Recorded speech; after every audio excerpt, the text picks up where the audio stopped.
오늘도요, 예수님의 은혜와 하나님의 사랑과 성령의 교통하시는 종이 여러분의 삶과 하시는 일과 모든 또 삶의 터전 위에 형통하시기를 주의 이름으로 축복합니다. 한 번만 더 인사할까요? 당신이 이 자리에 계셔서 행복합니다. 네, 감사합니다. 여러분, 하나님은 주님을 믿을 때 믿는 자들을 당신의 자녀 삼아주시고 하나님의 가족 삼아주시죠. 우리가 저번 주 나눴던 말씀이에요. 얼마나 감사합니까? 그래서 마가복음 16장 16절에 이런 말씀을 해요. 믿고 세례를 받은 사람은 구원을 얻을 것이요 믿지 않는 사람은 정죄를 받으리라. 여러분, 저와 여러분이 하나님의 놀라운 은혜로 이 자리에 구원받아 앉아 계시는 걸 믿으시면 아멘. 여러분, 우리가 하나님의 가족이 된 거예요. 이것보다 더 큰 축복은 없는 거예요. 하나님의 보호와 축복과 은혜와 평강 속에 살아갈 수 있다는 그런 말씀이죠. 여러분, 특별히 우리 예수님은요, 진리를 말씀하실 때 주로 비유로 말씀을 해요. 그런데 비유에 대한 설명은요, 여러분, 비유로 말씀해도 제자들에게 중심으로 설명을 하죠. 그러니까 그 외인들한테는 이 비유에 대한 설명을 잘 해주시지 않아요. 물론 이거는요, 주님께서 하나님 나라를 제안하시고 그들을 이렇게 멀리 하시기 위함이 아니에요. 예수님을 고의적으로 이렇게 배척하고 대적하고 거부하는 사람들이 있잖아요. 여러분, 그 사람들과 필요한 논쟁을 피하기 위해서 주님께서는 제자들 중심으로 비유를 잘 설명해 주셔요. 그러니까 불신앙과 완악한 마음으로 고의적으로 주님을 거절하는 자들에게는 진리를 숨기시고요, 또 마음을 활짝 열고 주님을 사모하고 받아들이길 원하는 자에게는 진리를 풀어 설명해 주시기를 기뻐하셨다는 그런 말씀이에요. 그러니까 그걸 기억하셔야 돼요. 여러분, 이렇게 복음을 깨닫지 못하는 자들한테는 어떻게든 주님이 노력하시며 깨우쳐 주려고 도와주시려고 애를 쓰시고요, 반면에 이렇게 하나님 복음을 듣고도 불신앙이나 아니면 주님을 찾아도 꼭 기적과 치유에만 몰두해서 주님을 바라는 자들에게는 주님께서 난해한 비유를 통해서 그들에게 스스로 물러갈 수 있도록 그렇게 하셨단 말이에요.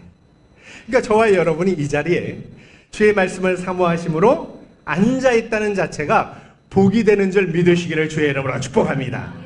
여러분, 오늘요, 이 말씀을요, 정말 크게 아멘으로 받으시기를 주의 이름으로 축복합니다. 사모함으로 받으시고요, 이 말씀이 저와 여러분의 믿음이 되었으면 좋겠습니다. 오늘 내용도 그런 내용이에요. 주님께서 하나님 나라와 관련해서요, 씨 뿌리는 자에 대한 비유를 하셔요.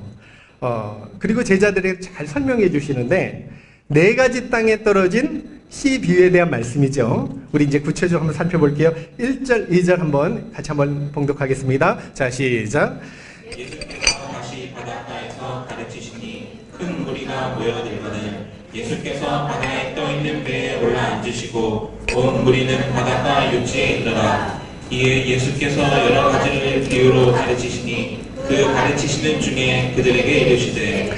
여러분, 당시요, 예수님 소문을 듣고 예수님 곁으로 많은 사람이 움집해 있었어요. 인산인해를 이룬 거죠. 그러니까 가까이서 가르칠 수가 없는 거예요. 그래서 배에 타시고 육지에서 어느 정도 거리를 띄우시고 효과적으로 전하기 위해서 그렇게 하셨다는 말씀이에요. 여러분, 우리가 성경을 보면 예수님은 직접적으로 말씀하시는 것보다 하나님 나라의 비밀을 비유로 설명하기를 기뻐하셔요. 물론 비유를 할 때는요, 여러분, 이해하기가 훨씬 쉽지 않습니까? 우리가 영적인 일을 다 이해하기 어렵잖아요. 천국 일을 말하면 우리가 다 어떻게 이해가 되겠어요? 그래서 비유를 들어 설명하시는 거예요. 오늘도요, 씨 뿌리는 자의 비유에 대한 말씀인데요, 농부가 4가지 밭에 씨를 뿌려요. 여기 농부는 누구를 말합니까? 하나님, 주님을 말씀하죠. 그러면 씨는 뭐를 이야기할까요? 복음, 하나님의 말씀을 말하고요. 그리고 씨를 지금 받는 밭 있죠, 그죠? 이건 뭘 이야기하는 거예요? 말씀을 받는 사람들의 마음밭을 이야기해요. 그런데 이 씨를 먹어버리는 새가 있죠? 이거는 하나님의 말씀을 먹어버리는 사탄을 이야기하는. 자, 이걸 알고 이제 한번 말씀을 나눠볼게요. 첫 번째가 길가밭인데 3절, 4절 한번 보세요. 한번 읽어볼게요. 자, 시작. 그러나 씨를 뿌리는 자가 뿌리러 나가서 뿌릴새 더러는 길가에 떨어짐에 새들이 와서 먹어버렸고. 여기 보니까 길가가 있어요. 여러분, 밭과 밭 사이의 길을 이야기해요. 아주 단단하죠? 밭길이에요. 사람들이 거기를 향해서 걸어 다니기도 하고요. 그렇지 않습니까? 근데 길가 같은 마음밭이 뭐냐면요. 자신의 어떤 생각, 수많은 철학, 조상대대로 내려오는 어떤 유전들로 통해서 그러니까 마음이 단단하게 굳어진 상태를 이야기하는. 길가밭에 말씀의 씨를 뿌리면 심령이 굳어져 있으니까 말씀이 들어갈 수가 없는 거예요. 여러분, 마음이 닫혀 있으니까 말씀을 받아도 마음으로 아멘 하고 그렇게 받아야 되는, 그렇지 못하는, 그러니까 사탄이요 바로 그 말씀을 먹어간다는 뜻이에요. 자, 15절 한번 보실래요? 한번 읽어볼게요. 자, 시작. 말씀이 길가에 뿌려졌다는 것은 이들을 가리킴이니 곧 말씀을 들었을 때 사탄이 즉시 와서 그들에게 뿌려진 말씀을 빼앗는 것이요. 여러분, 분명히 씨앗을 뿌리려면, 열매를 맺으려면 흙 속에 파묻혀 있어야 되지 않습니까? 그런데 땅이 부드러워야 싹이 나고 열매를 맺잖아요. 근데 단단한 길가에다 한번 뿌려보세요. 그러면 바로 새들이 먹어버리잖아요. 지금 그러면 지혜로운 농부라면 여러분, 누가 이 길가에 밭길에 이렇게 한번 씨를 뿌리는 사람을 본 적 있나요? 진짜 지혜로운 농부라면 그렇게 하지 않을 거 아니에요. 여러분, 농사에 관해 조금만 지식이 있다면 땅을 파서 부드럽게 땅을 일군 다음에 씨를 뿌리지 절대로 단단한 길에 뿌리지 않아요. 그거는 잘못 뿌리면 새들의 모이뿐이 되지 않기 때문에. 근데 이게 복음 전도에서는 전혀 다르다. 여러분, 하나님은 길가처럼 단단하고 강팍한 마음에도 말씀의 씨를 뿌려주신다는 거예요. 무슨 말씀이냐면 복음을 들을 수 있는 기회를 주신다는 말씀이에요. 이건 믿는 자든 불신자든 상관없어요. 하나님 모든 사람이 복음을 듣고 구원받기를 원하시는 마음에서 그렇게 뿌리신다는 거예요. 그러면 길가밭 같은 마음을 가진 사람이 누구입니까? 바로 유대 종교 지도자들이죠. 그죠? 굳어져 있어요. 자기들의 전통, 자기들의 생각, 유전들 때문에 주님을 받아들이지 않는 거예요. 아무리 말씀을 전해도 말씀에 들어가지 않는 거예요.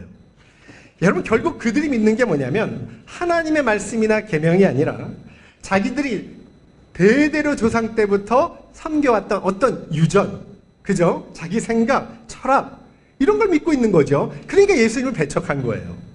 이렇게 잘못된 전통이나 관념을 가지고 있으면 신앙생활에 굉장히 큰 걸림돌이 됩니다.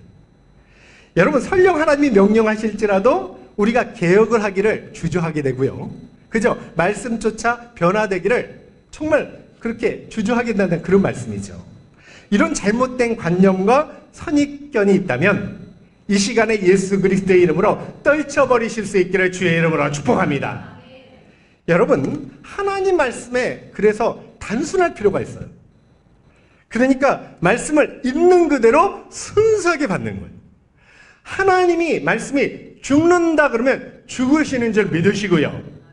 산다 그러면 반드시 사는 줄로 믿으시기를 주의 이름으로 축복합니다. 여러분, 마치 어린아이가요, 부모 손 놓치면 죽는 것처럼 꽉 붙들지 않습니까? 그렇게 순수한 마음으로 말씀을 받으라는 말씀이죠. 그럴 때만 이 말씀이 싹이 나고 열매 맺을 수 있다는 말씀입니다. 여러분, 이 마음밭이 참 중요해요.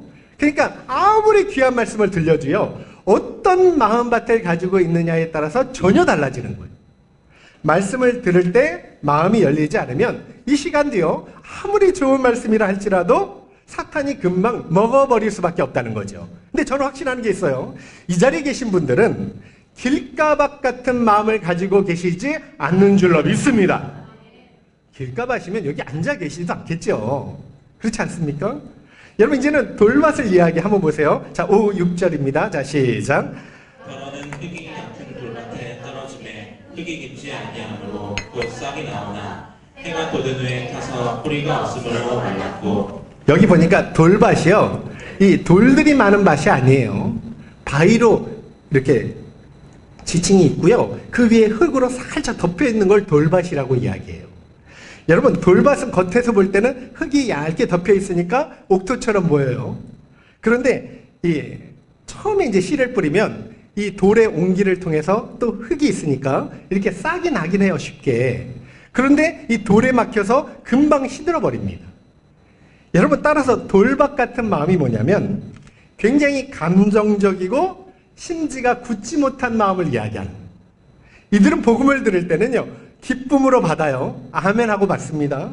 그런데 감정적인 반응이지, 그게 심령의 근본적인 변화는 아니라는 거예요. 그러니까 우리가 그럴 수 있잖아요. 그러다 보니까 핍박이나 시련이나 어려움을 당하며 다시 세상으로 돌아가 버리는. 그게 바로 돌박 같은 마음이라는 거예요. 16절, 17절 한번 읽어볼게요. 자, 시작. 또 이와 같이 돌밭에 뿌리를 했다는 것은 이들을 가리킴이니 곧 말씀을 들을 때 즉시 기쁨으로 받으나 그 속에 뿌리가 없어 잠깐 겪다가 말씀으로 인하여 환난이나 박해가 일어나는 때에는 곧 넘어지는 자예요. 여러분, 믿음의 뿌리를 내리지 못하니까 들을 때는 기쁨으로 받지만 환난이 오면 곧 넘어지게 된다고 말씀하는 거예요. 감정 의존적인 신앙이니까 감정의 영향을 굉장히 많이 받습니다. 신앙생활 하다 보면 이런 경우 굉장히 많아요. 근데 여러분, 우리가요, 신앙생활은 영적 전쟁 아닙니까? 마귀와의 싸움이잖아요. 예수님을 믿고 거듭났다 할지라도 이 공중공세를 마귀가 잡고 있죠. 하나님이 허락하신 거죠. 때가 될 때까지. 그래서 여전히 괴롭힘을 받아요. 그래서 바울이 뭐라 그래요? 우리가 하나님 나라에 들어가려면 많은 환난을 겪어야 할 것이니라. 그러니까 분명히 예수님 안에 있는 축복과 복을 마음껏 누리기도 하지만, 그러나 고난을 겸하여 받는다고 말씀하는 거예요. 근데 세상에서 겪는 고난은 기억하십시오, 하나님의 훈련과 같은 거예요. 그러니까 하나님의 믿음 테스트라는 거예요. 그래서 약속하신 하늘 기업을 얻으려면 반드시 힘들어도 모든 시련과 고난을 믿음으로 이겨나가실 수 있기를 주의 이름으로 축복합니다. 반드시 이겨나가야 돼요. 테스트니까. 테스트는 승리하면 축복이 오는 거예요. 그래야 하나님이 주시는 의의 면류관, 생명의 면류관을 누릴 수 있다고 성경이 약속하셨거든요. 여러분, 이런 돌박 같은 마음은요, 부흥의 현장을 가면 잘 나타나요. 저도 그랬어요. 부흥회 가면 처음에 이 분위기에 압도되니까, 또 아니면 설교 강사자의 이 말씀을 듣고 그 순간에는 굉장히 기뻐요. 마치 내가 심령이 근본적으로 변화된 것 같아요. 근데 이상합니다. 집에 돌아오면 다시 원상복귀 돼요. 얼마 못 가요? 얼마 지나지 않아서 다시 옛생활로 돌아가는 거예요. 이게 뭐예요? 감정적인 변화를요, 그러니까 내 근본 심령의 변화로 오인을 하니까 이런 일이 발생하는 거예요. 여러분, 그래서 아무리 눈물 흘리고 은혜를 받는 것처럼 보인다 할지라도 실제로는 근본 심령의 변화가 안 일어날 수도 있다는 말씀이죠. 우리 사도행전 2장 14절에 보면 이런 말씀이 있어요. 성령 강림 후에 이 성령 충만 받은 베드로가 유대인들을 향해서 설교를 해요. 너희가 메시아를 죽였다. 그랬더니 그들이 가슴을 치면서 우리가 어찌할꼬, 그랬더니 그리스도를 믿으라 했더니요, 하루에 3,000명, 5,000명이 믿고 회개를 하고 세례를 받아요. 여러분, 이거는 그냥 감정적인 변화가 아니에요. 정말 그들 심령에 근본적인 변화가 일어났다는 말씀이에요. 성경에서 주님의 제자가 된다는 건 하나님의 자녀가 된다는 것과 같은 의미로 사용합니다. 그리스도의 좋은 군사가 되고 자녀가 되고 제자가 된다는 것 똑같은 말이에요. 여러분, 근데 제자가 되는 건 절대 감정적으로 될 수 있는 게 아니에요. 성령으로 거듭나야 되고요, 지식과 감정과 의지로 전 인격적으로 주님을 받아들여야 비로소 주님의 제자가 된다는 사실을 기억하시기를 바랍니다. 여러분, 정말 그래요. 그러니까 참 제자가 되려면 머리로 알고 마음으로 믿어서 안 돼요. 반드시 그 믿음이 그 순종을 통해서 나타나야 참 제자로 인정받을 수 있다는 그런 말씀입니다. 여러분, 그러려면 어떻게 해야 돼요? 자기 부인이 일어나죠. 자기를 부인하고 자기 십자가를 지고 주님을 따라가야 되지 않습니까? 그래야 이렇게 삶의 변화가 일어나죠.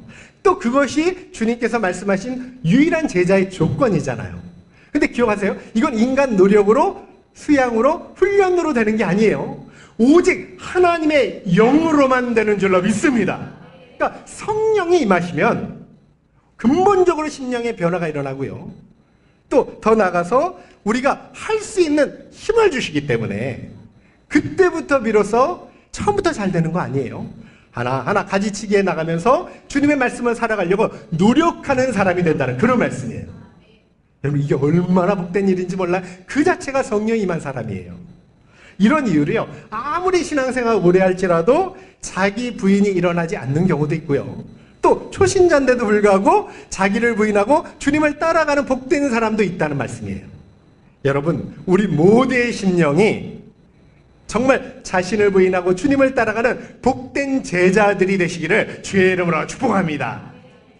세 번째가 가시밭이에요. 7절 한번 읽어볼게요. 자, 시작.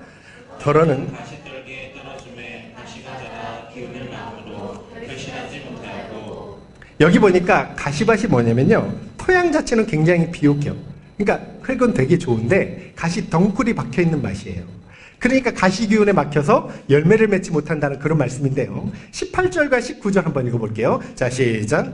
또 어떤 이는 가시떨기에 부딪히니 이들은 말씀을 듣기는 하되 세상의 염려와 재물의 유혹과 기타 욕심이 들어와 말씀을 막아 결실하지 못하게 되는 자요. 여기 보니까 여러분, 이스라엘 성지순례 가보면 가시떨기가 많이 발견돼요. 곳곳에 많이 있습니다. 들에 가봐도요, 백합화 있잖아요. 주변에 가시덩굴이 있어요. 근데 로마 군병들이 가시관을 예수님 머리에 씌우잖아요. 그죠? 근데 이 가시관이 가시떨기로 만든 관이에요. 그러니까 원어로 보면 똑같아요. 단어를 같이 쓰는데요. 그만큼 많다는 거예요. 근데 이 가시밭과 같은 마음이 뭐냐면 말씀에 순응하려는 마음은 있어요. 근데 세상 염려와 욕심이 가득 차서 신앙의 결실을 이루지 못하는 마음을 이야기하는. 그러니까 마음은 있는데 잘 순종이 되지 않는 걸 이야기하는. 여러분, 한마디로 세상과 하나님을 겸하여 섬기는 마음을 이야기하는. 세상 염려나 탐욕을 가지게 되면요, 우리가 영생에 관심이 없어지게 돼요. 그리고 복음이 뿌리 깊게 내리지 못하게 되는 거예요. 그래서 요한에서 2장 15절에 이런 말씀이 있어요. 이 세상이나 세상에 있는 자들을 사랑하지 말라. 야고보서 4장 4절에도요. 세상과 벗되는 것이 하나님과 원수되는 것을 알지 못하냐, 이렇게 말씀하는 거예요. 여러분, 우리 생각에는요, 그래도 여러분은 한번 이 말씀을 지금까지 봤을 때는 뭐 길가밭도 있고 돌짝밭도 있고 가시밭도 있고 이건 난데? 이러는 생각이 들어오는 경우도 있죠. 근데 이런 생각이 또 들어올 수도 있어요. 나는 길가밭보단 좀 나아. 그래도 나는 돌짝밭보다는 나아. 그래도 나는 가시밭. 그러니까 우리가 생각할 때는요, 돌짝밭이 가시밭보다는, 그죠? 못하다고 생각해요. 가시밭이 좀 낫다고 생각해요. 근데 농부의 입장은 다 똑같아요. 여러분, 결실이 중요한 거 아닙니까? 아무리 씨를 뿌려도 결실하지 못하면 아무 소용이 없는 거 아니에요. 싹이 나지 못한 길가밭이나 싹은 자랐는데 말라 죽는 돌짝밭이나, 그리고 처음엔 잘 자라는 것 같은데 마침내 결실하지 못한 가시밭이나 농부 입장에는 같은 거예요. 그래서 이제 중요한 게 옥토인데요. 좋은 땅이죠. 여러분 한번 보세요. 8절 한번 크게 읽어보십시오. 자, 시작. 너는 좋은 땅에 떨어짐에 자라 무성하여 결실하였으니 30배나 60배나 100배가 되었느니라 하시고. 여기 보니까 많은 열매를 맺을 수 있는 비옥한 땅을 말합니다. 그러니까 순수하게 하나님의 말씀을 받고 또 지키는 사람이 여기에 속하는 거예요. 세 종류의 지금까지 말씀하신 밭을 단점을 하나도 갖추고 있지 않는 밭. 그러니까 부드럽고 깊고 또 가시덩굴이 없는 그런 좋은 땅. 여러분, 말씀을 순수하게 받고요. 또 그 말씀을 지키려고 노력하고요. 더 나아가서 생명처럼 여기면서 절대로 생명 같은 말씀을 버리지 않는 마음. 이런 옥토 같은 마음이 우리 교회 모든 성도님의 마음이 되시기를 주의 이름으로 축복합니다. 여러분, 그렇게 옥토의 말씀에 뿌려지면 말씀이 역동적으로 역사해서요 30배, 60배, 100배의 열매를 거둔다는 그런 말씀이죠. 자, 20절 한번 읽어보세요. 자, 시작. 좋은 땅에 뿌려졌다는 것은 곧 말씀을 듣고 받아 30배나 60배나 100배의 결실을 하는 자니라. 여러분, 이렇게 마음밭이 중요해요. 마음이라고 해서 다 같은 마음이 아니에요. 길가, 또 돌자, 가시밭 같은 마음도 있다는 거예요. 어떤 사람은 진짜 길가밭이 있어요. 이게 씨가 아예 들어가지도 않는 분도 있어요. 여러분, 그런데 어떤 분이 이렇게 질문할지 몰라요. 아니, 하나님이 처음부터 나를 돌짝밭처럼 만드시고 나를 가시밭처럼 만드신 거 아니야? 그럼 책임이 하나님께 있는 거지 나한테 있는 거 아니잖아. 이렇게 반문할지 몰라요. 그런데 여러분 잘 아셔야 돼요. 절대 그렇지가 않아요. 마음밭은요, 타고난 기질과는 달라요. 그러니까 기질은 태어날 때부터 하나님이 그 사람에게 각각 선물로 주신 성질이 그럼요. 히포크라테스가요, 이것을 가지고, 기질을 가지고 다혈질, 우울질, 담즙질, 점액질 이렇게 분류를 해요. 그리고 T.M. 라이라는 사람이 기질을, 그러니까 유전적인 요소로 형성이 된다고 이야기해요. 그러니까 기질이 여러분 바뀝니까? 안 바뀝니까? 그럼 잘 하셔야 돼요. 여러분 기질이 바뀌어요? 안 바뀌어요? 베드로의 기질이 다르고요, 사도 요한의 기질이 다르고요, 바울의 기질이 다르고요, 바나바의 기질이 달라요. 여러분 기질은 바뀌지 않아요. 저의 기질이 다르고 여러분의 기질이 달라요. 믿으실 거는 하나님께서는 기질대로 쓰시는 줄로 믿습니다. 기질은 바뀌지 않아요. 그러니까 기질과 마음밭은 상관이 없다는 거예요. 중요한 거는요, 말씀을 받는 마음밭은 기질과 아무런 관련이 없고요. 그러면 이 마음밭이 변할 수 있을까요? 없을까요? 여러분 마음밭을 좋게 만들 수 있을까요? 없을까요? 여러분 돌짝밭이 옥토가 되고요, 가시밭이 옥토가 되고 좋은 땅이 될 수 있을까요? 없을까요? 분명히 있는 줄로 믿으시기를 주의 이름으로 축복합니다. 타고난 기질이 아니기 때문에 마음밭은 성령의 도우심과 인간의 의지적인 결단과 노력으로 바뀔 수 있다는 말씀이에요. 그러니까 어떻게 하면 마음밭을 좋게 변하실 수 있을까? 그 방법을 가르쳐 드릴게요. 여러분 꼭 기억하세요. 다른 게 아니에요. 그게 뭐냐면 그것이 바로 회개라는 말이에요. 그러니까 회개가 메타노이아예요. 원어로 표현하면, 그러니까 우리가 마음을 바꿔 하나님께로 전향하는 걸 이야기해요. 나의 옛 생각, 하나님 없던 가치관, 모든 걸 버리고 하나님께로 가는 걸 이야기하는, 완전 인생을 턴하는 걸 말하는 거예요. 그러니까 단순히 뉘우치는 것과 다르죠. 여러분 성경에 보면 가룟 유다가 예수님을 은30에 팔아버립니다. 그리고 나중에 흐느끼면서 뉘우치죠. 근데 그걸 회개라고 하지 않아요. 왜냐하면 하나님께로 턴하지 않았어요. 그리고 에서도 마찬가지예요. 장자권을 팥죽 한 그릇에 팔아버려요. 그리고 뒤늦게 눈물을 흘리지만 그가 회개하지는 않았어요. 하나님께로 나아가지 않았어요.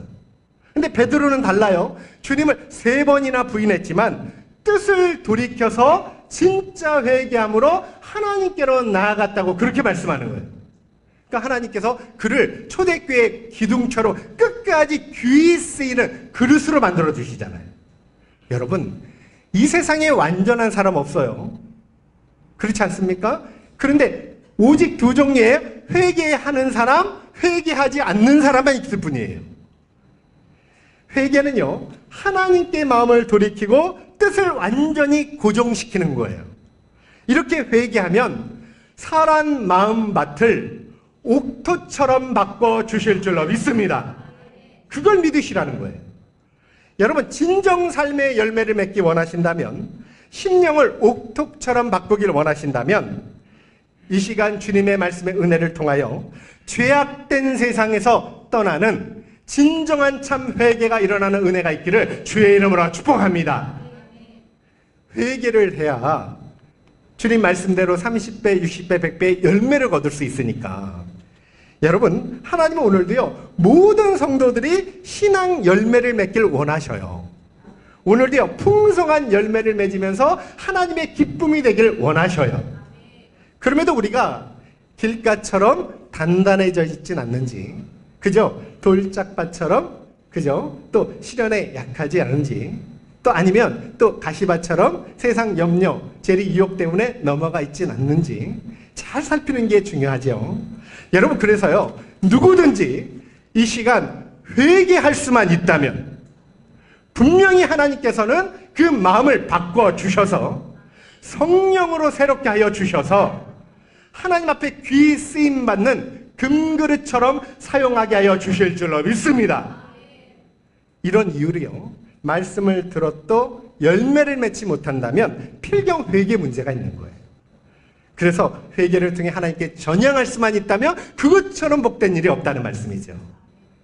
여러분 베드로가 유대인들을 향해 설교해요. 예수 그리스도의 이름으로 너희가 회개하여 각각 세례받고 죄 사함을 받으라. 그리하면 성령의 선물을 받으리니. 모든 사람을 대상으로 하는 거예요. 자 마지막 구절 한번 보세요. 읽어볼게요. 자 시작. 또 이르시되 들을 귀 있는 자는 들으라 하시니라. 여기 보니까 여러분 들을 귀 없는 사람이 누가 있겠어요? 다 귀 있는 자들이죠. 이거는 말씀에 대한 이해 깨달음을 설명하는 거예요. 그러니까 듣기는 들어도 깨닫지 못하는 사람이 있을 수 있다는 거죠. 그러나 하나님이 말씀할 때 믿음으로 받는 사람도 있다는 거예요. 이렇게 하나님 나라 비밀은요, 아무나 깨달을 수 있는 게 아니에요. 그러니까 지식이 많고 적음도 상관없어요. 시장에서 아무것도 못 배우고 그죠? 이렇게 콩나물 파시고 그래도요, 얼마든지 하나님 나라의 비밀을 깨달을 수 있다는 그런 말씀이죠. 왜 오늘날 그런데 많은 사람들이 진리를 거부하냐면 이유가 있어요. 간단해요. 그들이 불의를 기뻐하고, 그러니까 하나님의 진리를 듣지 않기를 원하니까. 그러니까 진리를 몰라서 그러는 게 아니에요. 들려줘도 거부하는 거예요. 듣고도 회개하기를 거부하기 때문에, 그래서 로마서 1장 21절 23절에 이런 말씀이 있어요. 하나님을 알되 하나님을 영화롭게도 아니하며 감사하지도 아니하고 오직 그 생각이 허망하여지며 미련한 마음이 어두워졌나니 스스로 지혜 있다 하나 어리석게 되어 썩어지지 아니하는 하나님의 영광을 썩어질 사람과 새와 짐승과 기어다니는 동물 모양의 우상으로 바꾸었느니라 라고 말씀하는 거예요.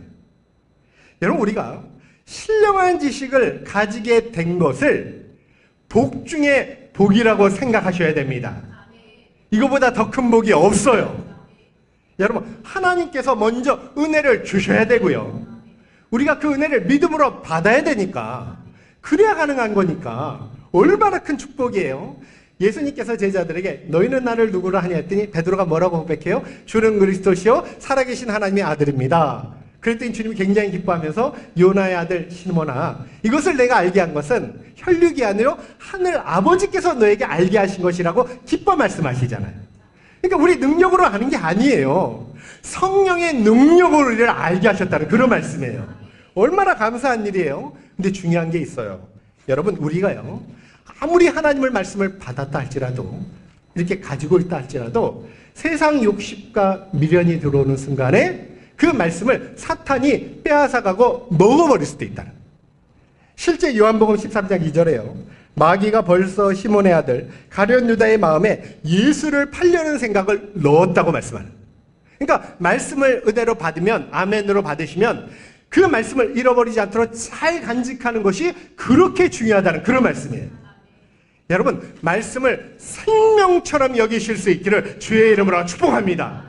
정말 말씀을 잃어버리면 내가 죽는다는 마음으로, 그리고 혹시 의심되는 말씀이 생길지라도 즉시 예수 이름으로 떨쳐버리시고요.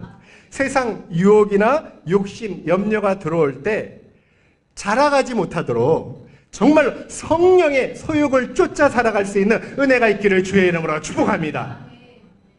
사탄은 우리를 속삭여요. 오늘만 구원의 기회냐? 내일도 있다. 그러니까 우리가 작정을 하면요, 그래요, 우리 아이들도요, 너 언제부터? 내일부터 할게요. 그러니까 우리가요, 여러분, 그렇지 않습니까? 결단해도 내일이에요. 헌신해도 내일이고 믿으면 내일이에요. 근데 이건 마귀의 속삼이에요. 절대 속으시면 안 돼요. 성경은 분명히 말하는 내일은 하나님의 시간이에요. 우리는 확실하지 않아요. 오늘만 확실한, 지금 이 순간이 확실한 거예요. 한 치 앞을 몰라요. 그래서 오늘이 구원의 날이며 오늘이 은혜 받는 날인 줄로 믿으시고요. 여러분, 회개를 하더라도 지금 이 시간 하시기를 주의 이름으로 축복합니다. 정말 이 시간 우리의 마음을 돌이켜서 하나님께로 나아갈 때 하나님이 옥토가 되는 은혜를 주실 줄로 믿습니다. 여러분, 기질은 변하지 않지만 마음밭은 변할 수 있어요. 변하지 않는다면 주님이 이렇게 하라 저렇게 하라 절대 말씀하시지 않았을 거예요. 여러분, 지금이라도 하나님께로 나아가면 분명히 100배로 결실하는 은혜를 저와 여러분, 우리 교회 모든 분들에게 허락하여 주실 줄로 믿습니다. 그러니까 이 은혜 잘 간직하셔서 뺏기지 않고요, 주님 안에서 평안과 행복과 축복을 마음껏 누리는 복된 삶이 되었으면 좋겠습니다. 특별히 오늘도요, 귀한 말씀 아멘으로 받으시고요, 또 오늘도요, 이 시간 기도할 때 용기 내셔서 결단하시고요, 정말 주님 앞에 나가서 그렇게 기쁨을 가지고 성전을 벗어나가셨으면 좋겠습니다. 또 그런 마음으로 우리가 같이 기도하기를 원합니다. 다 같이 일어나셔서 찬양하고 기도하기를 원합니다.